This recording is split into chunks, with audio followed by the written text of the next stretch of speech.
Hi everyone, today we're going to replace the main wiring harness on a 1963 C10, this one. So I think I'm going to start under the hood.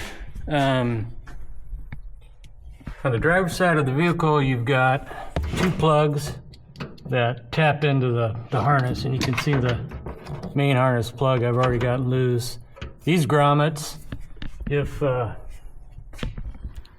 they've never been replaced before, they're going to be hard as rock. So get yourself a grommet set. Show you that here. So I got all this stuff you're about to see on Classic Parts online. So we got the grommets. They're nice and they're really soft. So these are going to be so much better than the junk I pulled out. We've got the engine harness. I'm going to replace that too.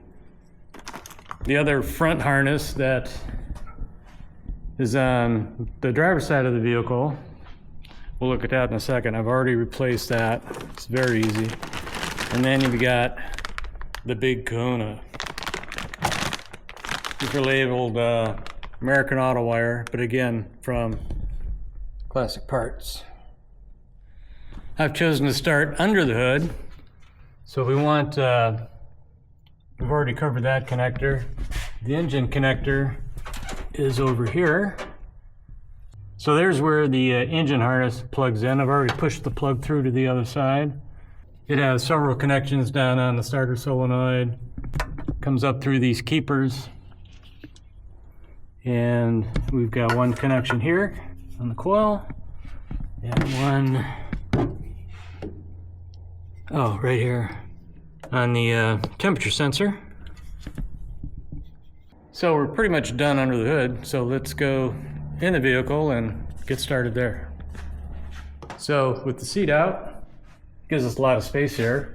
We also took out the console. So having the console really opens up access to a lot of the wiring under here. So I highly recommend that. Note that if you do that, you may have an actual hard piped oil pressure gauge, so this has to be undone. You've got your speedometer cable right there. That's got to come off. Then the rest is just a bunch of lights. So this is your instrument cluster harness. So that can all come out if you like. I took the glove box out. That gives you a lot of access in there, and I think I'm going to pull the radio out just so I can get up in this section a little bit easier.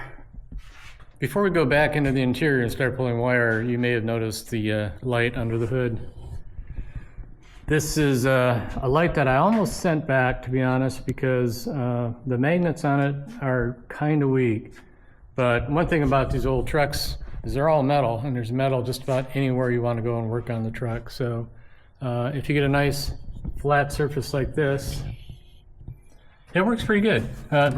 You've got indicators to show charge. We got 4 lights, so it's fully charged. And the light rotates 360, and these magnets rotate pretty much any direction you want. But again, if you get them flat on metal, it holds pretty good. It's not going to fall off. And there's pull-out hooks here. These kind of hard to see. They're kind of small, so I don't think they're all that useful. But it's been a good light. It lasts pretty long. I think it's probably got about a 3-hour battery life. I've had it a couple weeks, but I'll put a link below if you're interested in the light. Now we go inside and start pulling wire. I put that in probably about a year ago. And it's 2 pieces. This one's really easy to recognize because it has the curved plugs. All right, inside you've got these 2. This is the instrument panel harness, and then this is the part of the mother harness, the main harness, and there's a bolt that connects both these to this frame member here. So we'll pull these 2 off, remove this screw. I'm gonna bag it and tag it. I like to use plastic sandwich bags to label everything I take off. I lost our light there. And then we'll go on to the next connector. All right, here we are inside the cab. So we're gonna move from right to left. So we're gonna start with this wire on the heater motor. Behind it, we've got a plug. This guy. Get it from up under what appear to be the windshield washer lines. Back in there. Next we have, on a different strand, we've got, this is the engine connector, or engine compartment connector. So you can see through into the engine bay through that hole in the firewall there. That hole there. I think I'm going to pull out the radio too. So I've just got one nut here, pull the antenna out. Then I pulled the knobs out the front already, so we've got these knobs to, or these nuts to take off.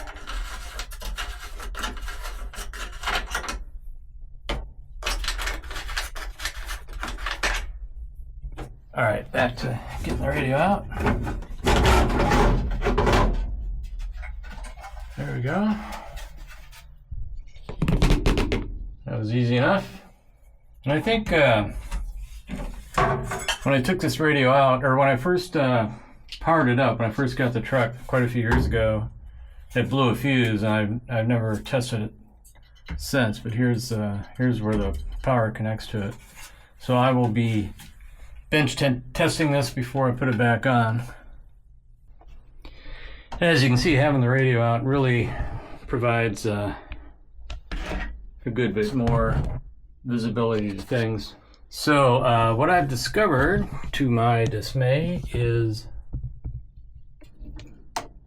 the engine compartment connector has a little plastic keeper up there, but it's right behind the defrost blade, or whatever you want to call it.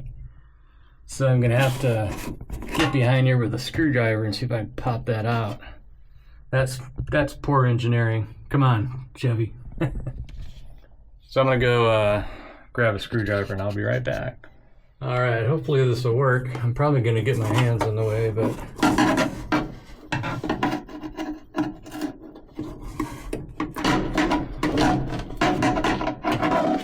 successfully popped it out. It's right in this recess. You might be able to see the hole right there, and there's a little pin that pokes into the sheet metal here. So now we should be free to pull this part of it out. It'll fit through there. That'll be interesting. Yeah, it will go down below. So, okay, that's free to come out. I won't push it through. I think I'll pull it through from the other side. So we've got our engine connector, and we've got our connections for the heater motor and the resistance element in this little box. I guess next we've got, looks like maybe windshield wiper motor connectors. A yellow and a white. All right, we're looking right directly underneath the radio. We've already pulled off this yellow and white connector. This is the wiper motor and the motor pump. Yellow wire jumpers over to here for a single plug. Yeah, we got the white pink off, or maybe it's red. We got a black one here. That came off. This yellow one is not what it. Well, of course, as soon as I turned the camera off, this popped right off. So just so we have a complete story here, I put it back on. We'll take it off.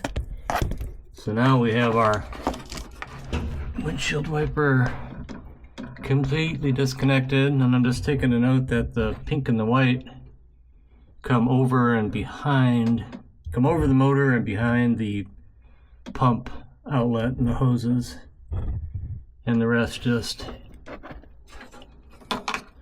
comes underneath with this bundle. Now we got a keeper that goes into the sheet metal right there, and it looks like we're loose just draped over the top. I'm not sure what this is here, but we got these connectors over the top of the heater and defroster hose. This is old, it's very hard, but there's no cracks on it or anything.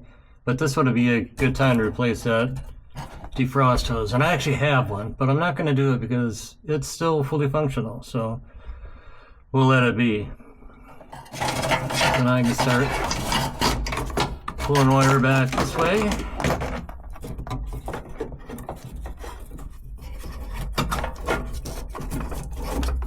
Again, over the top of the heater motor. This is the engine connector. Gotta be patient with this stuff because, for one, there's a lot of sharp metal right here, and you're gonna chew your hands to shreds if you try to force this. I think it's gonna have to come up and over that way. Yep. So to reroute it, we'll put the new engine connector up and high over the defroster. So make note of that. These wires, and now we are free back to the right side of the dash. Turn the camera properly oriented now. Here we've got the connectors for these guys are for the instrument panel, and one thing that's different is there's this base that screws on to the framework here. Hopefully you can see. Yeah, there's a bolt that holds this on, and then you got the two connectors. It didn't come with that, and it seems like the female parts of these are just independent, so I'm not sure how that's going to work. So I'm going to disconnect these. We should be able to just pull this whole harness out the front, and we can connect it to the dashboard and then put it all in as a unit and then plug these two back in.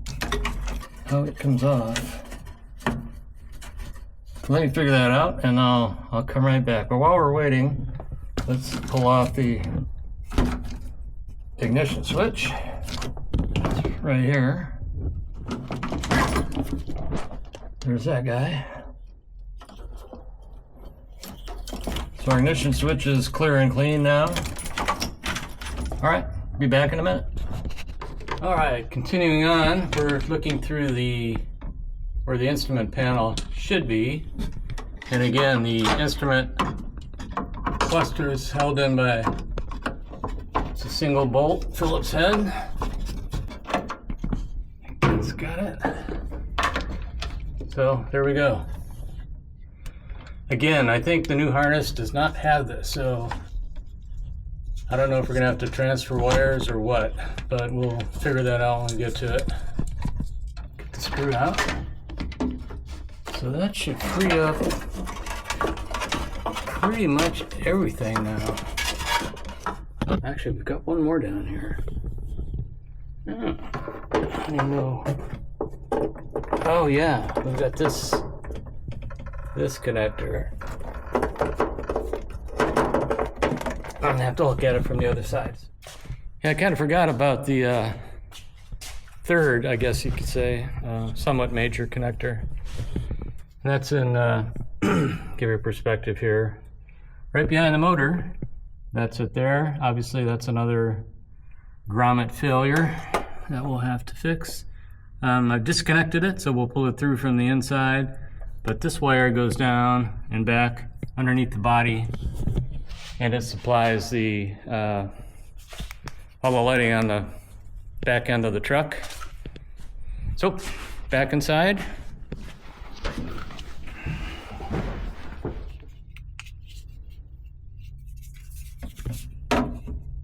There, that should be good enough. So we're gonna fish that through. Oh, my light just failed. push it through the firewall. How to juice. These guys are, they don't last very long. The magnets are weak. I don't know who they're, just says work light. Yeah, not the best. I'll be right back. Okay, so got some light back now. So that's the hole that it came through, directly above the accelerator pedal. What have we got here? Pink and black. Those guys, and that feeds the rear end, all the lights on the back end. So now, oh, we got this guy. Let me just show you. We got 2 connectors on there. Do the stoplight switch. Let's see, we got white and orange.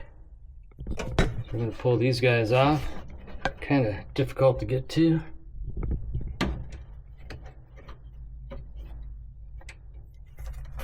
White wire is on the bottom. So there's a switch right there. So now I think we're finally completely free.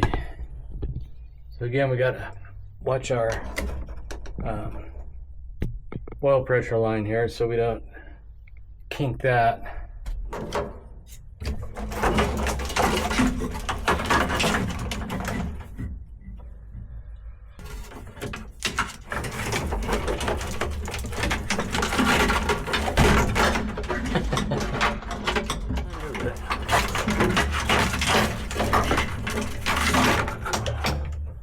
All right.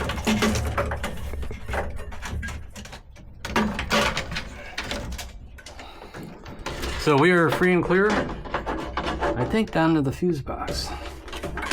Get some light down here and find out. I think that's everything. So I'm going to take the screws out of the fuse panel. There's 2 of them, and battery's disconnected, has been. I should have said that at the start of the video. All right, I won't film this part. I'll show you when it's out. Maybe you can see there's 1 screw there, and one in there, and 1 in there. So be back in a minute. So we've got the fuse panel off. Used to go right up there. And it occurred to me we've got a couple more switches to unwire. So we've got the windshield wiper switch here. Feel 2 separate plugs on it. Okay, these guys. The single plug was inboard, and then the angle plug towards the outside of the car. And then we've got the light switch right here. That comes out the side of the switch. And now we've got a couple more. We've got, this probably powers the interior light. I'm gonna need 2 hands. I'm gonna put the camera down. So that's this guy. Again, fuse panel goes in with that orientation. So this is a red and a black. Now we've got this other bundle that goes down to the dimmer switch.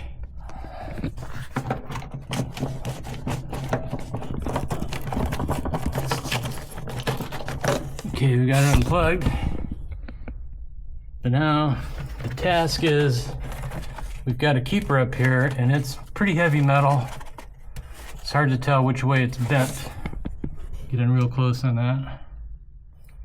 So I'm gonna have to maybe take some pictures and see how we can spread that and get that wire out. I was able to get on the left side of that keeper with a screwdriver and pry it outboard. And now we've got our last wire free dimmer switch. And that should be it. All right, let's see if we can get this guy out.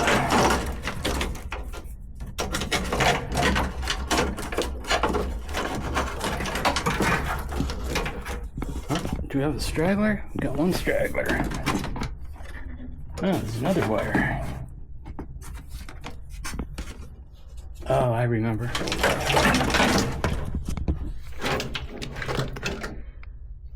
We've got this wire.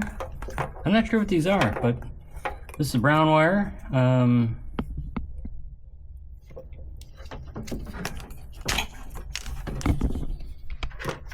a black wire that goes down.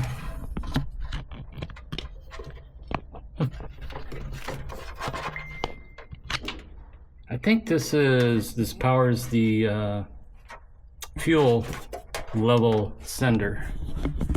So now let's see if we can get this mess out of here.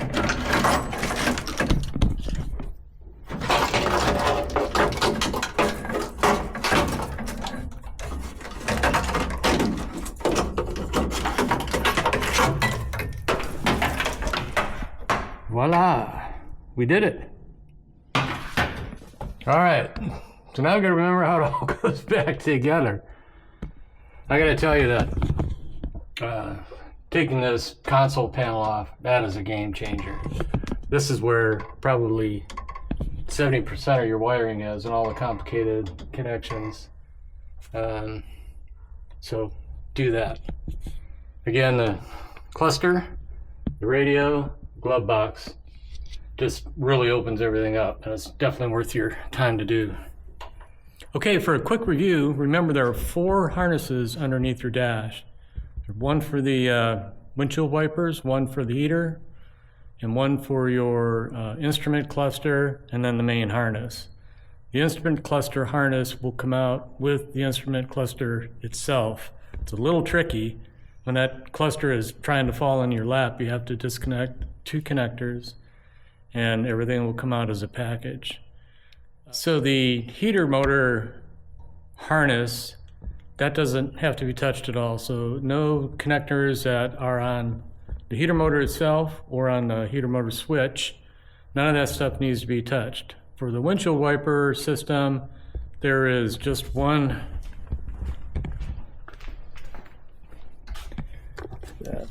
pink and white connector here.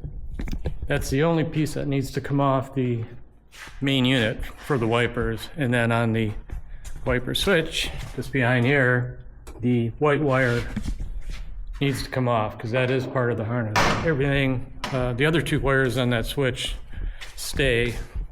But if you can't figure it out, just pull them off like I did, and you can put it all back on at the end. I kind of like that happened because it let me learn the truck a little bit more. There's not a wire underneath that dash that I don't know now. So that's kind of a good feeling. All right, so good luck, and make sure you watch part 2 to see how to put all this stuff back together. Good luck.